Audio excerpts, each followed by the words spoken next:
Man, I just cannot beat this challenge on Dungeon Defenders. Maybe this video will have something that'll help me figure it out. So, I'm going to show you how to beat the Unlikely Allies challenge on Dungeon Defenders. Good. You're going to need the Summoner. Summoner? I don't have a Summoner. Level 40 tower build, and my guys are only level 20. Pets equipped. So, start with the Summoner.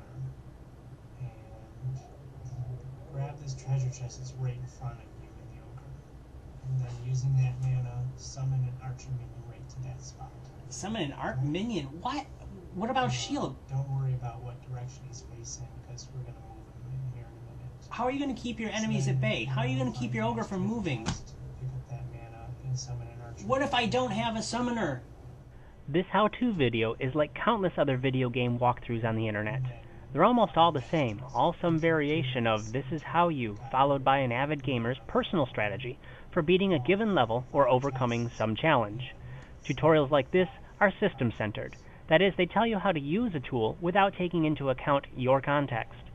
In the case of video games, such tutorials are useful only if you have the same conditions. You're using the same characters, with the same builds, and playing them in the same style as the author of the video. But what if you don't have the same conditions?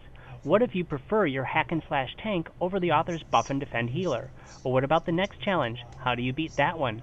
But most importantly, are you learning something that you can transfer to areas of your life outside of the video game?